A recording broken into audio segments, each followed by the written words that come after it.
मनुष्य दो ढंग से जी सकता है, या तो अस्तित्व से अलग थलग, या अस्तित्व के साथ एक रस।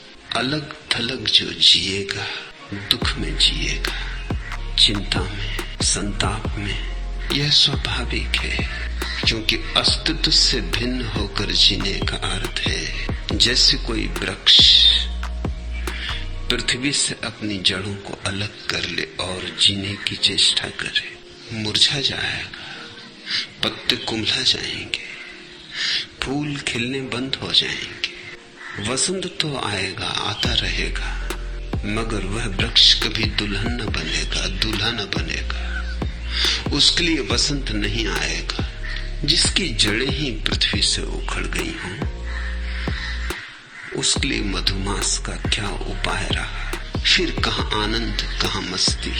फिर सुबह नहीं, फिर तो अंधेरी रात है, अमावस की रात है, और ऐसी रात कि जिसकी कोई सुबह नहीं होती। इस तरह के जीवन का नाम ही अहंकार है।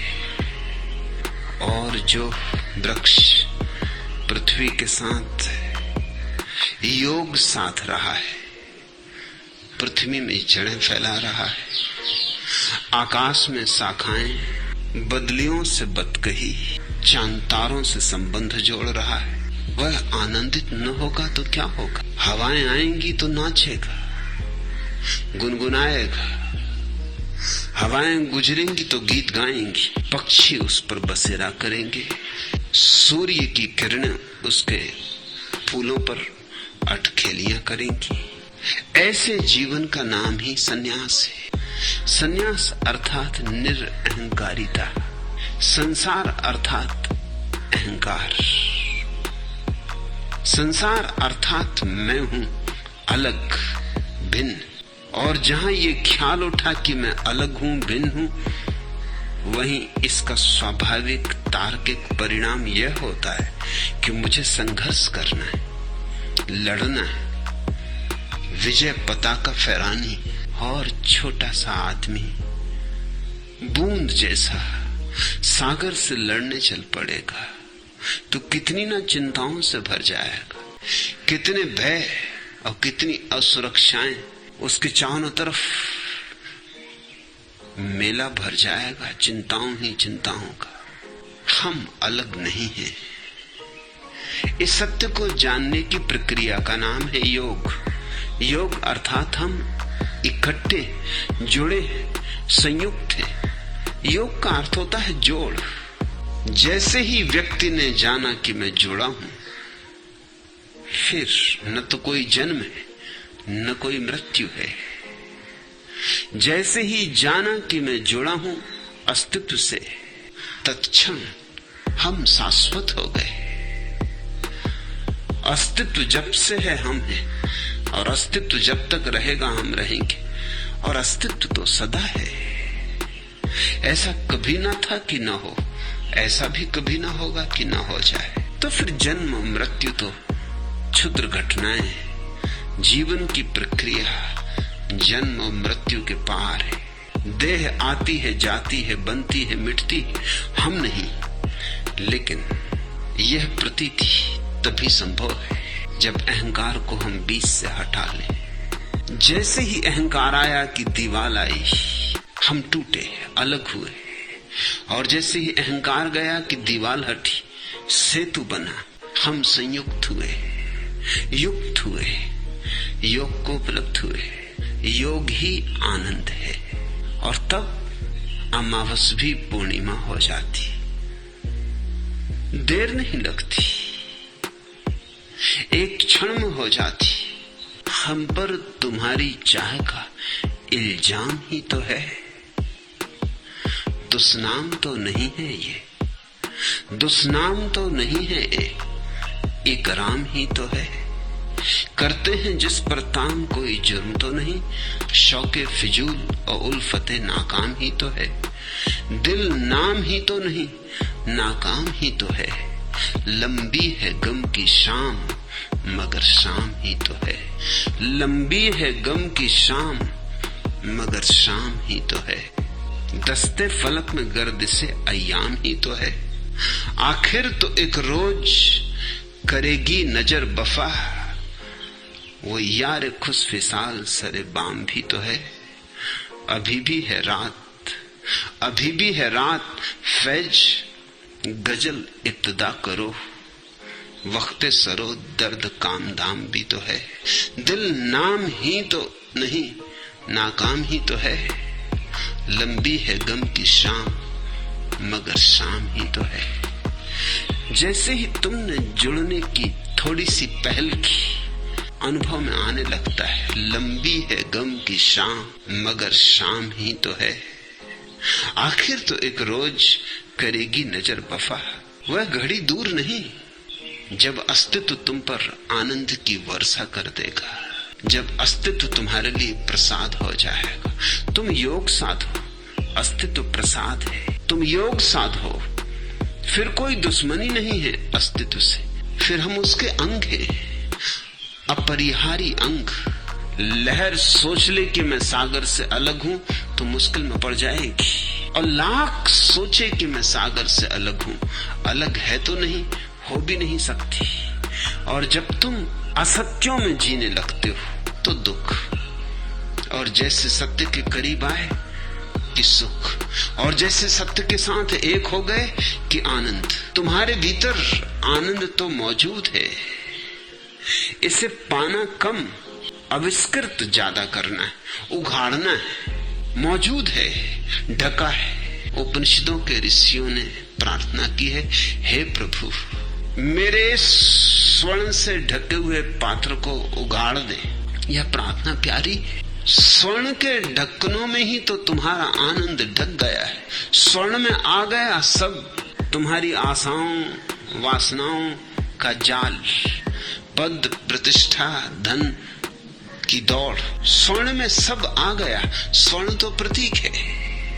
कुछ पालूं, कुछ मूल्यवान बाहर मिल जाए, कोई सिंहासन। उपनिषद का ऋषि कहता है, हे प्रभु इस स्वर्ण के ढकने को अलग कर ले तू, ताकि मैं अपने को जान लूं। अपने को जानने में आनंद है, मगर इतना तो कम से कम करना ही पड़े, इतनी प्रार्थना तो कम से कम करनी ही पड़े।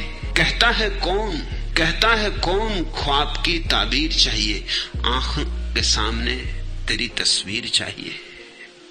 कहता है कौन ख्वाब की ताबीर चाहिए, वो आए मुझको ढूंढने को और मैं मिलूं नहीं, ऐसी भी जिंदगानी से तकदीर चाहिए। कहता है कौन ख्वाब की ताबीर चाहिए। ऐसे तो चांद तारे न टूटेंगे अपने आप, ऐसे तो चांद तारे न टूटेंगे अपने आप, हर दो कदम पे अपनी भी तदबीर चाहिए। ये पूछते हो क्या कि है गुर्बत का क्या इलाज, तारीकियों के सामने तनवीर चाहिए, आंखों के सामने तेरी तस्वीर चाहिए। कहता है कौन ख्वाब की ताबीर चाहिए, बस स्मरण बना रहे, आंखों के सामने तेरी तस्वीर चाहिए। याद बनी रहे कि अभी मैं पहुंचा नहीं हूं वहां, अभी मैं आया नहीं उस स्थल पर जहां जीवन सौभाग्य हो जाता है, जहां जीवन का कमल खिलता है, जहां दिवाली होती, जहां दिए ही दिए जल उठते हैं, कतारों के अंदर कतारें, दिए ही दिए जल उठते हैं, और ऐसे दिए जो कभी बुझते नहीं।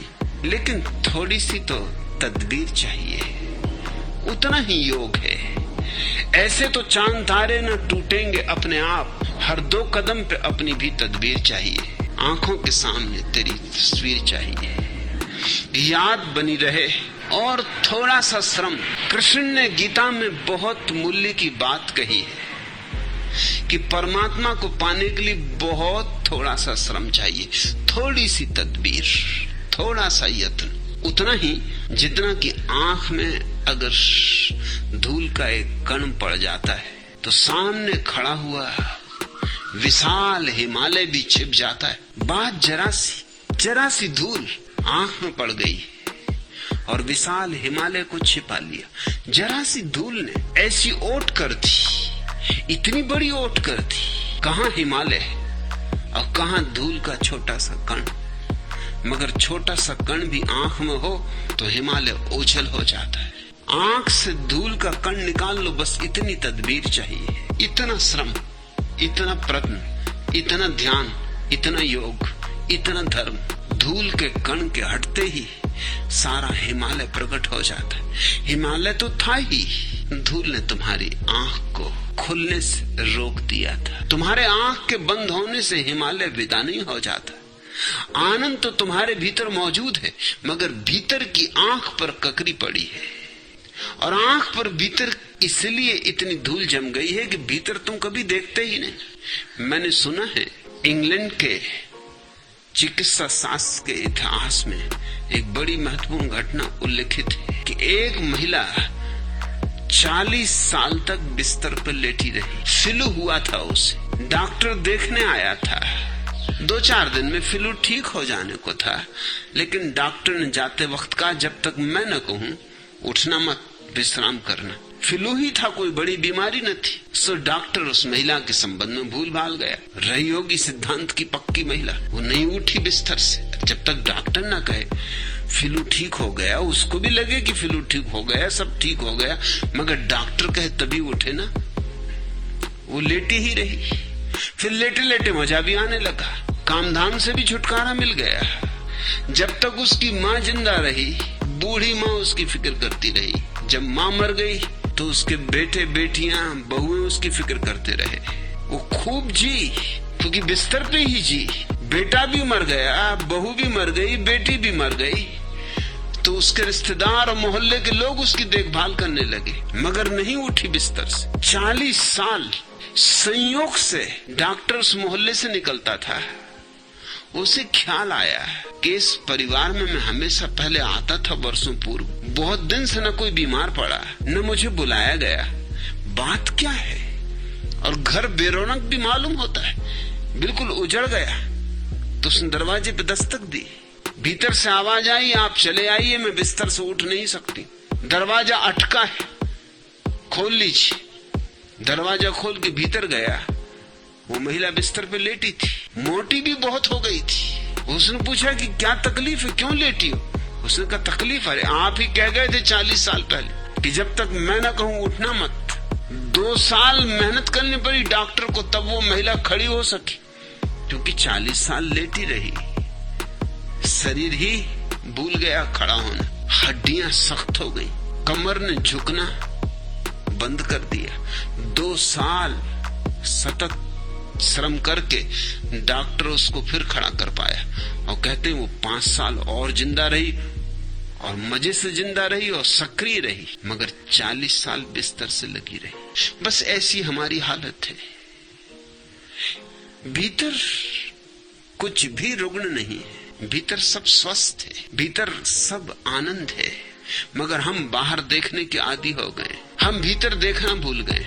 चूंकि हम भीतर देखते नहीं, इसलिए भीतर देखने की क्षमता हमारी सिकुड़ गई। हमारी आंखों ने भीतर मुड़ना बंद कर दिया है। और बाहर क्या देखो, बाहर आनंद नहीं, बहुत से बहुत क्षणभंगुर सुख मिल सकता है, मगर क्षणभंगुर सुख बड़ा महंगा सौदा है। क्षण भर को मिलता है सुख और पीछे आता है लंबा दुख। वो क्षण भर की झलक, एक किरण की ललक, और फिर गहन अंधेरी रात। तो जितना सुख मिलता है उससे बहुत दुख, बहुत गुना दुख भोगना पड़ता है। फिर इसी आशा में आदमी उसको भोग लेता है कि फिर मिलेगा सुख, फिर मिलेगा, अब मिलेगा, अब मिलेगा, फिर मिलता है, लेकिन फिर वही परिणाम, फिर पीछे दुख है, विषाद। बाहर शाश्वत नहीं मिल सकता, बाहर क्षणभंगुरता ही प्रकृति है, वही नियम है बाहर का।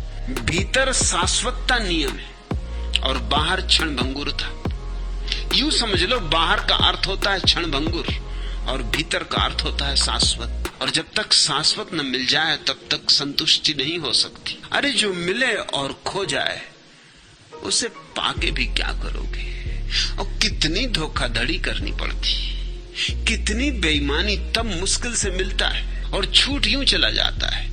पानी पर खींची लकीरें बना भी नहीं पाते और मिट जाती, फिर पत्थर पे भी लकीरें खींचो वो भी मिट जाती।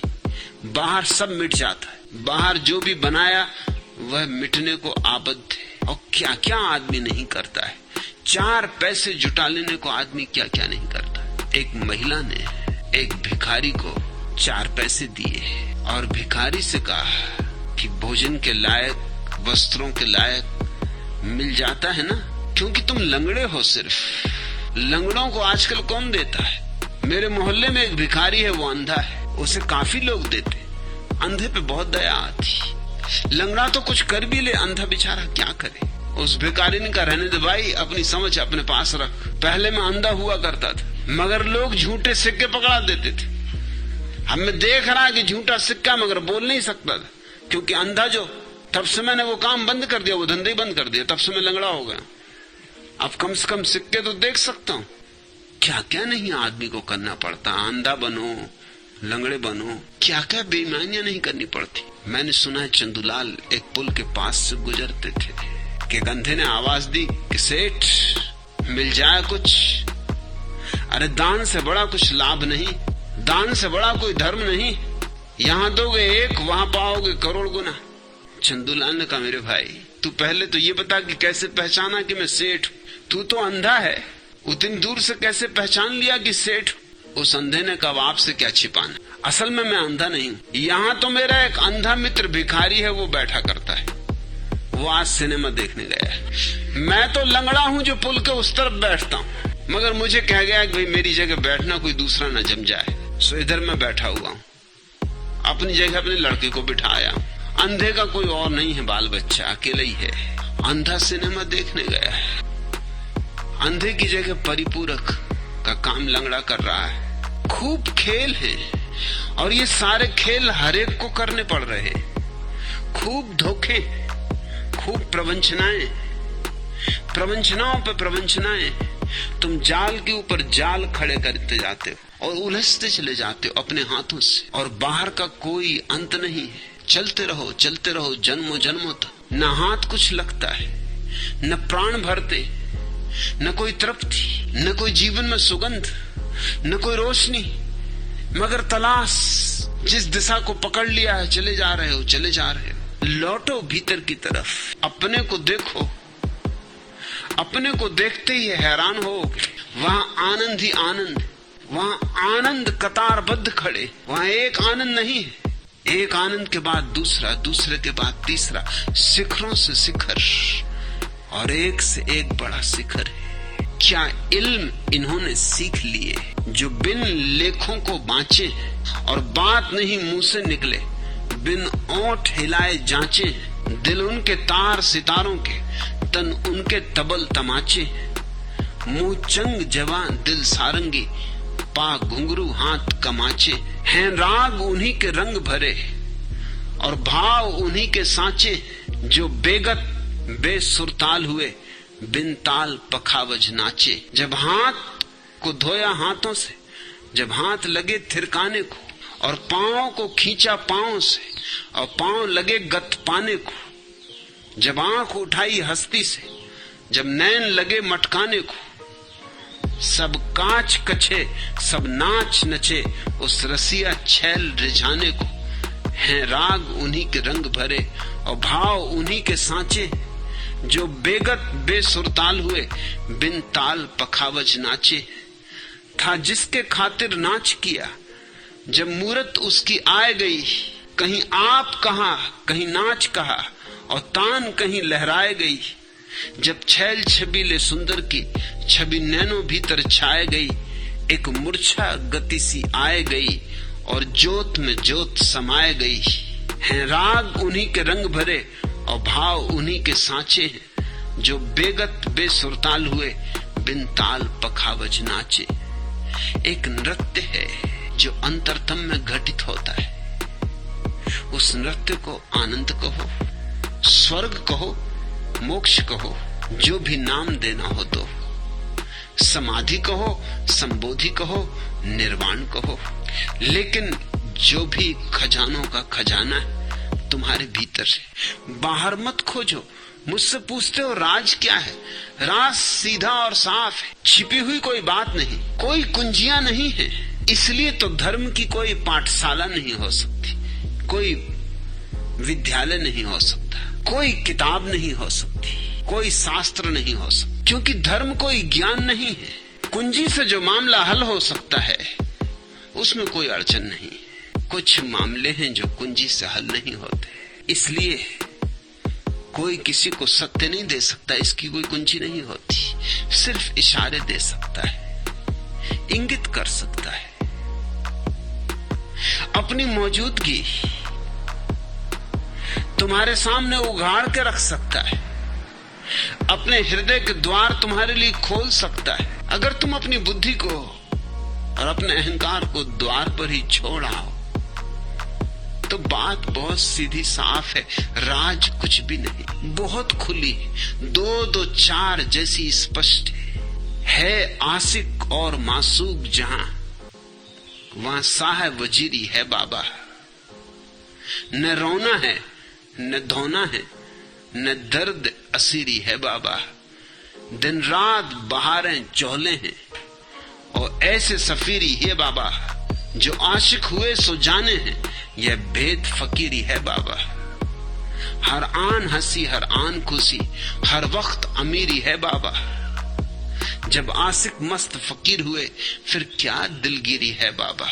कुछ जुल्म नहीं, कुछ जोर नहीं, कुछ दाद नहीं, फरियाद नहीं, कुछ कैद नहीं, कुछ बंद नहीं, कुछ जबर नहीं, आजाद नहीं, शागिर्द नहीं, उस्ताद नहीं, वीरान नहीं, आबाद नहीं। हैं जितनी बातें दुनिया की सब भूल गए, कुछ याद नहीं। हर आन हंसी, हर आन खुशी, हर वक्त अमीरी है बाबा। जब आशिक मस्त फकीर हुए फिर क्या दिलगिरी है बाबा। जिस सिमत नजर कर देखे उस दिलवर की फुलवारी है। कहीं सब्जी की हरियाली है, कहीं फूलों की गुलक्यारी है। दिन रात मगन खुश बैठे हैं और आस उसी की बारी है। बस आप ही वो दातारी है और आप ही वो भंडारी है। हर आन हंसी, हर आन खुशी, हर वक्त अमीरी है बाबा। जब आशिक मस्त फकीर हुए फिर क्या दिलगिरी है बाबा। हम चाकर जिसके हुस्न के हैं वह दिलवर सबसे आला है। उसने ही हमको जी बख्शा, उसने ही हमको पाला है। दिल अपना भोला भाला है और इश्क बड़ा मतवाला है। क्या कहिए और नजीर आगे, अब कौन समझने वाला है। हर आन हंसी, हर आन खुशी, हर वक्त अमीरी है बाबा। जब आशिक मस्त फकीर हुए फिर क्या दिलगिरी है बाबा। मस्ती का कोई बहुत बड़ा राज नहीं, हम जन्मते ही हैं स्वभाव से मस्ती में। आनंद के झरने हमारे भीतर वैसे ही बह रहे हैं जैसे जमीन के भीतर पानी के झरने बह रहे हैं। जरा सी खुदाई करनी है और कुआं बन गया। जरा सी मिट्टी की परतें उखाड़ के फेंक देनी और झरने प्रकट हो गए। जरा अपने भीतर खुदाई करनी और प्रभु का साम्राज्य तुम्हारा है। और जो करना है वो ना कुछ, और जो मिलना है वो बहुत कुछ है, सब कुछ। इसलिए मिलने को ध्यान में रखो। तो ये छोटा मोटा श्रम जो ध्यान के लिए करना होता है कोई श्रम नहीं है। ये सौदा सस्ता है। ना समझ वे लोग जो सौदे से वंचित थे। जरा सा श्रम और विराट उपलब्धि। तुम पूछते हो आप सदा आनंद मग्न हैं, इसका राज क्या है। अपने को पहचाना, अपने को जाना, बस सारे शास्त्रों का सार उपलब्ध हो गया। यूं तो दौड़ो तुम दूर दूर पृथ्वी पर और कुछ भी न पा सकोगे, और रुक जाओ भीतर और सब पालो। और मत ये पूछो कि मैं कब इस मस्ती को पा सकूंगा।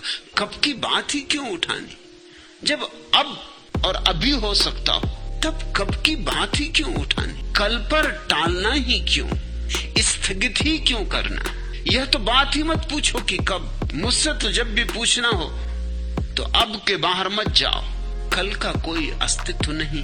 यह क्षण हमारे हाथ में जो है, इसके पार और किसी चीज का भरोसा न करना। कल आए ना आए, कल आया कब, और तुम कल पे टाल दो और ये आज यूं ही खो जाए तो बड़ी भूल हो जाएगी।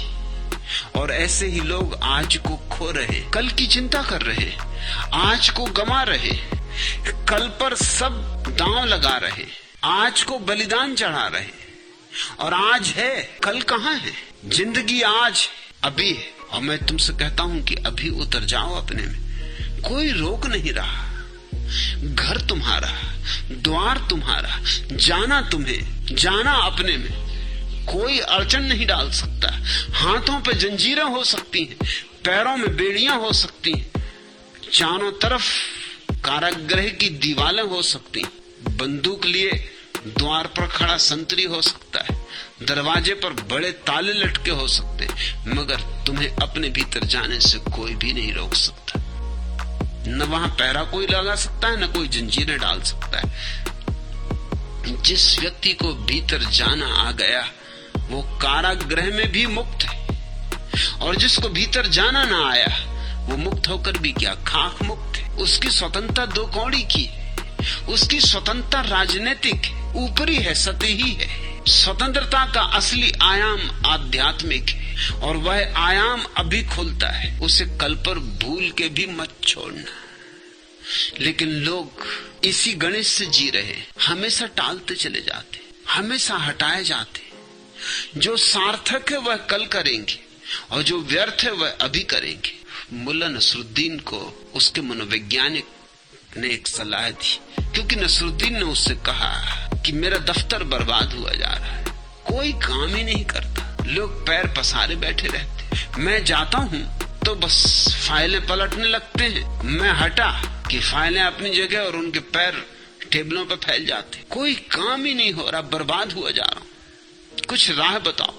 मनोवैज्ञानिक ने कहा कि ऐसा करो, ये पुराना सूत्र है, बड़े सयानों ने कहा है, और सयाने कुछ ऐसे ही नहीं कह जाते। इसे हर एक दफ्तर में, अपने हर कमरे में, हर टेबल पे लटका दो, ये लोगों के ध्यान में रहेगा तो कुछ अकल आएगी। पुराना सूत्र, तुम्हारा जाना हुआ सूत्र। लटका दिया नसरुद्दीन ने वह सूत्र सब पर सुंदर अक्षरों में, हर टेबल के सामने, कि हर क्लर्क, हर चपरासी की नजर उस पर पड़ती रहे, मैनेजर की, सेल्समैनों की, सबकी नजर में आता रहे। दफ्तर उसी से सजा दिया। काल करे सो आज कर, आज करे सो अब, पल में परले होएगी, बहुरी करोगे कब।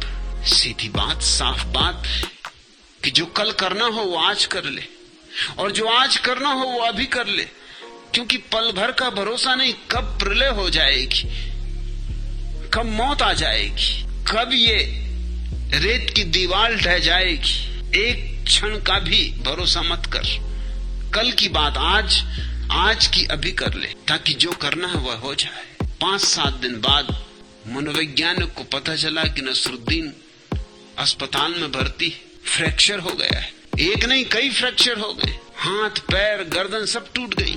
देखने गया बेचारा, पूछा कि हुआ क्या, कोई 10-12 मंजिल ऊपर से गिर पड़े या क्या हुआ। इतने फ्रैक्चर, पैर भी टूट गया, हाथ भी टूट गया, गर्दन भी टूट गई, पूरे शरीर पे पट्टियां बंधी हैं, आंखें दिखाई पड़ती हैं, मुंह दिखाई पड़ता, बाकी सब, खोपड़ी भी खुल गई। नसरुद्दीन ने कहा भैया तुमने जो सिद्धांत दिया था उसका ही परिणाम। मनोवैज्ञानिक ने कहा मैंने कौन सा सिद्धांत तुम्हें ऐसा दिया था जिसमें तुम्हारा सारा शरीर छत बिछत हो जाए।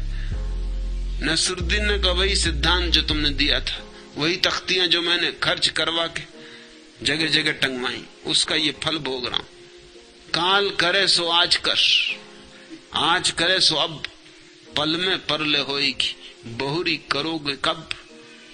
मनोवैज्ञानिक ने कहा उसका इससे क्या संबंध, कोई सोच भी नहीं सकता कि हड्डियों का टूट जाना उस सिद्धांत से संबंध रखता है।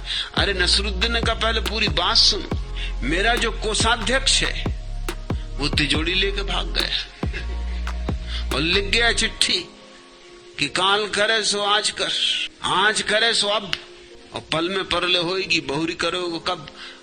लिख गया चिट्ठी कि मैं बहुत दिन से सोच रहा था कि तिजोरी लेके भाग जाऊं, लेकिन सोचता था भाग जाऊंगा, जल्दी क्या पड़ी, अरे कल कर लूंगा, परसों कर लूंगा।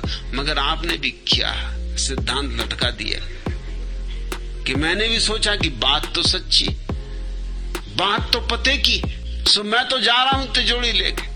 और मेरा मैनेजर मेरी टाइपिस्ट लड़की को भगा के ले गए, और वो भी लिख के रख गया, तख्ती जो मैंने उसकी टेबल पे टांगी थी उसी तख्ती पे नोट लिख गया कि आपने जो सिद्धांत दिया उसके लिए बहुत धन्यवाद।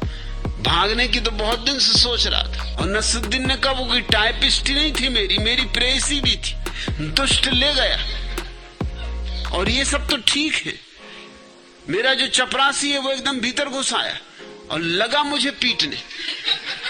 मैंने पूछा तू करता क्या? उसने कहा कि जिंदगी से मैं यही सोच रहा था कि कभी मौका मिल जाए तो हड्डी पसली तोड़ दूं इस दुष्ट की। कौन नौकर अपने मालिक को क्षमा कर पाता है? करना भी चाहे तो कैसे कर सकता है? और जब आपने तख्ती लटकाई तो मैंने कहा अब मत चूक चौहान। फिर मैं तत्क्षण घुस आया। मनोवैज्ञानिक ने कहा मैं बहुत दुखी हूं कि उन दुष्टों ने क्या अर्थ निकाला। बहुत दर्द होता होगा। नस्ल बहुत दर्द तो नहीं होता, जब हंसता हूं तब होता है। मनोवैज्ञानिक ने कहा हंसते काहे के लिए हो? हंसता इसलिए हूं कि क्या सयाने भी क्या पते की बातें कह गए।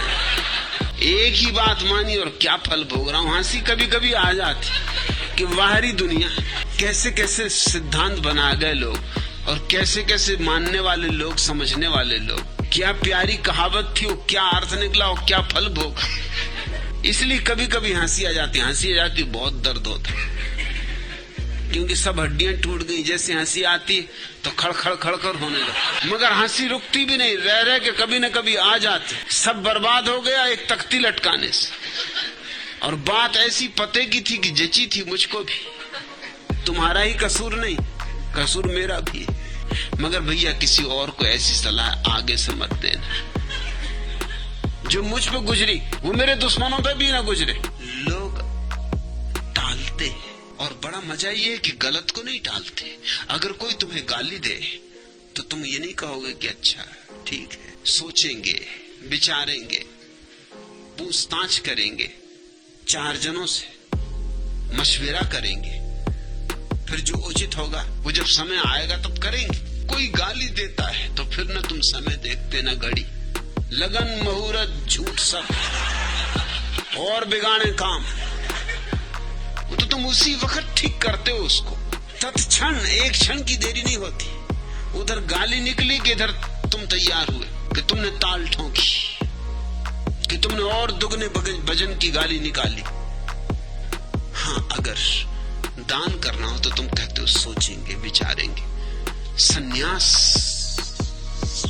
को लोग सोचते हैं वर्षों। एक महिला ने पूछा है कि मैं आपकी चाहक हूं, आपके विचारों से प्रेम है, लेकिन सन्यास नहीं ले सकती हूं, तो क्या मुझे आपका आशीर्वाद न मिलेगा? मेरा आशीर्वाद तो मिल सकता है मगर तुम तक पहुंचेगा नहीं, क्योंकि चाहक होना पर्याप्त नहीं है।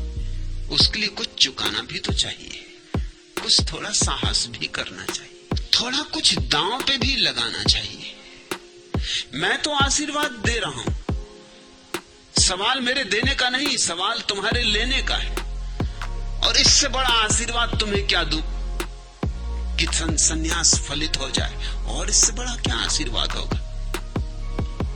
मुझसे आशीर्वाद मांगो तो पहला तो यही आशीर्वाद होगा कि हो जाओ सन्यास, वहीं से मुश्किल शुरू हो जाएगी। तुम क्या सोचते हो मैं आशीर्वाद दूंगा कि पुत्रवधू हो जाओ, चुनाव में जीत जाओ, कि खूब रास्ते के किनारे धन से भरा हुआ घड़ा मिल जाए, कि छप्पड़ फूटे और एकदम नोटों की वर्षा हो जाए? क्या मैं तुम्हें ऐसा आशीर्वाद दूंगा कि गोद भरी पूरी हो जाए? ऐसा आशीर्वाद तो मैं नहीं दे सकता। मैं तो आशीर्वाद दूंगा तो पहला तो आशीर्वाद सन्यास ही होगा, क्योंकि उससे बड़ा कोई सत्य नहीं। इस संसार में यूं जीना कि संसार तुम्हें छू न पाए, सन्यास। संसार में रहना और संसार तुम में न रहे, बस इतनी ही तो सन्यास की परिभाषा है। गुजर जाना इस काली कोठरी से, मगर कालिक तुम्हें छू न पाए। कबीर जैसा कहते, ज्यों की त्यों धर दीनी चदरिया, खूब जतन से ओढ़ी रे चदरिया, ज्यों की त्यों धर दीनी। बस सन्यास का इतना ही अर्थ है कि चादर को वैसा का वैसा रख देना, दाग ना लगे। लेकिन लोग अनेक हैं ऐसे। दुनिया में 3 ही तो बड़ी चीजें, एक जन्म, एक मृत्यु और एक सन्यास। जन्म और मृत्यु तुम्हारे हाथ में नहीं, मजबूरियां। सन्यास तुम्हारी स्वतंत्रता है, उसमें ही संकोच है। तो स्वतंत्रता से वंचित जो अपने को कर रहा है, वो आशीर्वादों को लेना भी चाहे तो ले ना पाए। मेरा आशीर्वाद तो एक ही हो सकता है कि तुम इस संसार से छूते गुजर जाओ, जल में कमलवत। और तुम्हारी तकलीफ ये कि संन्यास तुम ले नहीं सकते, और वही मेरा आशीर्वाद है। इतना ही करो कि जो व्यर्थ है उसको कल पे टाल देना। कोई गाली दे तो कहना 24 घंटे बाद आके जवाब दूंगा, और कोई प्रेम मांगे तो अभी देना, फिर एक पल की देर न कर। और बाहर देखने योग्य क्या है? और सब देख तो चुके, काफी तो देख चुके, सुख भी देखे, दुख भी देखे, सफलता भी देखी, असफलता भी देखी, धन भी देखा, निर्धनता भी देखी, सब तो देख चुके।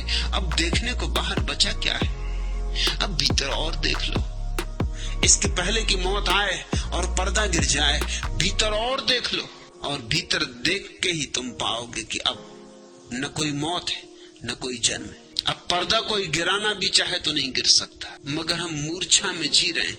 हमारी मूर्छा बड़ी अपूर्व है। पंजाब केसरी में कल में एक अखबार है जलंधर का, उसमें ये खबर देख रहा था। खबर है कि राजधानी में रामलीला चल रही थी। दृश्य था शूर्पणखा की नाक काटने का। जब वह राम के पास आई तो पास के ही होटल में रिकॉर्ड पर गीत बजा, आप जैसा कोई मेरी जिंदगी में आए तो बात बन जाए। और शूर्पणखा इस धुन पर नाचने लगी। जनता भी चकित हुई होगी, जो सो गए थे वो भी जग गए होंगे। इधर उसकी नाक कटी, उधर फिर गाना बजा। शीशा हो या दिल हो, आंखें टूट जाता है। और शूर्पणखा फिर मटक मटक के नाचने लगी। ऐसी बेहोशी है, इस बेहोशी को तोड़ो। ये बाहर के रिकॉर्ड होटलों में बज रहे हैं, इनको सुन सुन के कब तक नाचते रहोगे? भीतर भी एक धुन बज रही है, सुन्नी की एक बांसुरी बज रही है, अनाहत का नाद बज रहा है, सुरती जग रही है, उसे सुनो। आदमी करीब करीब बेहोशी में जी रहा है, भयंकर बेहोशी में जी रहा है। और जब तक बेहोशी है तब तक दुख है। और बेहोशी अर्थात बाहर दौड़ना, और होश अर्थात भीतर ठहरना। भीतर ठहर जाओ, जैसे कोई ज्योति ठहरी हो जहां हवा का कोई झोंका भी ना आता हो। ऐसी जब तुम्हारी चेतना भी एक ज्योति की तरह ठहर जाएगी तो तुम पाओगे आनंद उतर आया। उतर आया कहना ठीक नहीं था ही, लेकिन ज्योति के ठहरते ही पता चल गया है। अब तक पता न था।